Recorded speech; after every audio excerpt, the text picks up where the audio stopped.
घाईघाईने केलेल्या वारामध्ये कधी कधी आपलाच हात कापला जाऊ शकतो. तुम्ही त्यांना इथंच बोलवा. त्यांचा न्यायनिवाडा आम्ही इथंच करू. जी राज.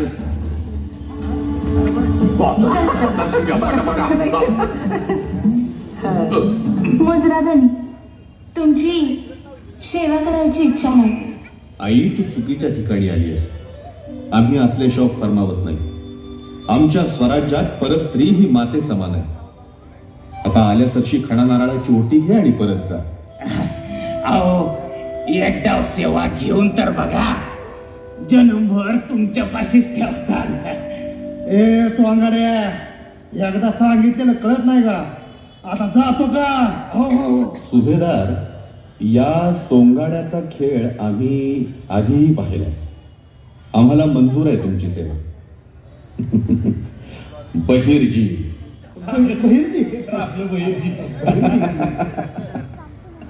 बहिर्जी, तुम्ही येणार ही खबर आम्हाला आधीच लागली होती. बोला, काय खबर घेऊन आलाय? राज, अण्णाजी पंतांचा सांगावा घेऊन आलोय. राज, पन्हाळा फते होणं कठीण आहे. आता आपलं नेहमीच शस्त्र वापरावं लागणार, गनिमी कावा. पन्हाळा घ्यायचाच नाही आणि तो एकाच गावात घ्यायला हवा. आणि त्यासाठी आपला मराठी मनसुबेदार वाघच हवा. समजलं जी.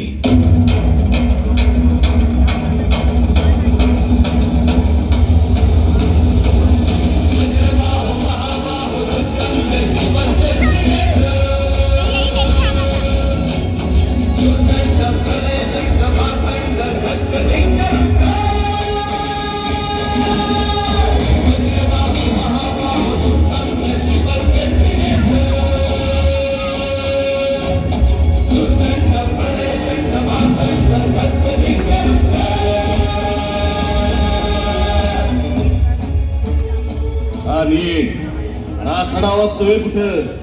मागणं मुंडकं उडवत्या तुझं. हात वर, नजर समोर, पाय असा जमिनीत घट्ट रोवला गेला पाहिजे. अंगास सरदार, सरदार कोंडाजी परधन. काय नाही, आज इकडं कशी काय वाट चुकला ना? राजांचा सांगावा आहे, लगोलग गडावर बोलवले. असं चला तुला चला.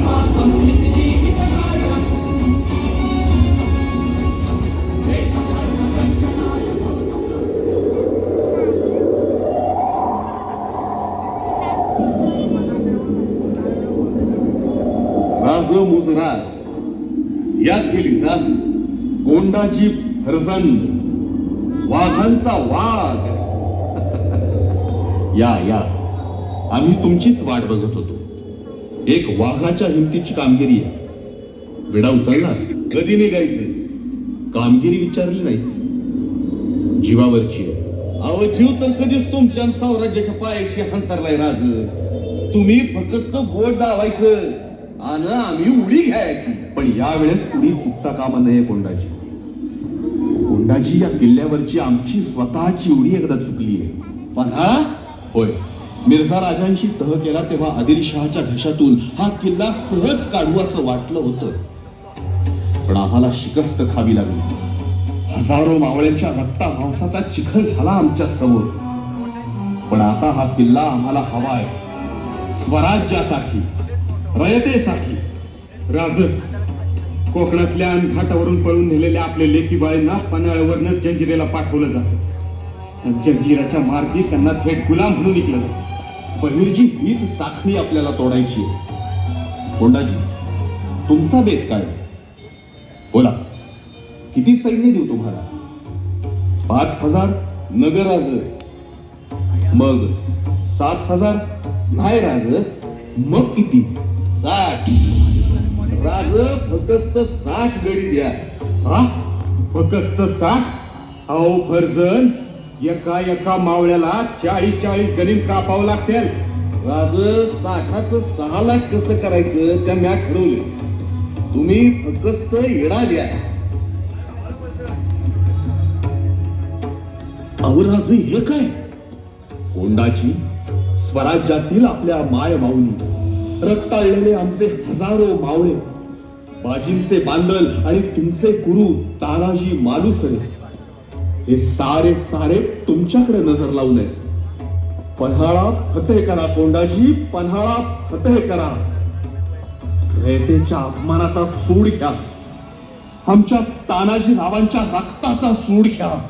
जी राज, जय भवानी, जय भवानी.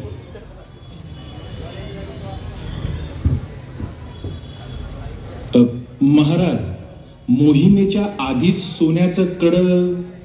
होय, मोहिमेच्या आधीच सोन्याचं कड म्हणजे अव्यवहारच. खरं आहे तुमचं पंत, पण पंत काय करावं, आमचं हे मन फार फार हळवं झालंय. हे आमचे सारे जिवलग आमच्या शब्दाखातर कोणतंही दिव्य करायला तयार होतात. जणू ते आमच्या समोर उभे असतात, ते एका हातात निखारा आणि दुसऱ्या हातात तुळशीपत्र घेऊनच. आणि मग कुणी आपल्या मुलाचं लग्न टाकतो आणि कोंढाण्याकडे धावतो. कुणी तोफांचे आवाज येईपर्यंत प्रत्यक्ष मृत्यूलाही खिंडीत रोखून धरतो. कुणी तुफानी दर्यात शौर्याचं वादळ घालतो, तर कुणी ऐन मोगलाई छावणीत बेधडक खुसून गोंधळ घालतो.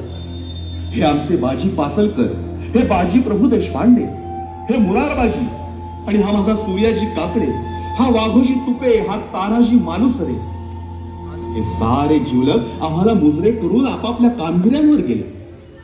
पंत त्यांनी आपापल्या कामगिऱ्या फतेह केल्या, पण पंत ते आम्हाला भेटायला परत आलेच नाही.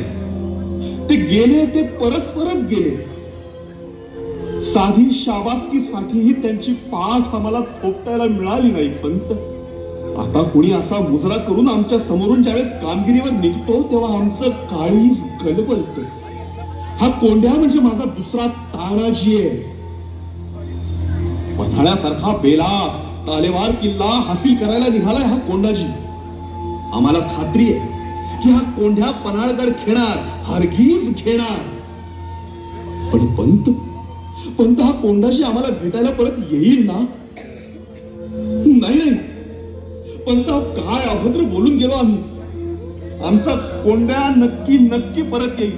त्या पन्हाळ्यावरती स्वराज्याचा झेंडा लावून परत येईल. आऊसाहेब क्षमा करा आम्हाला. आम्हाला राहावलं नाही म्हणून मोहिमेच्या आधी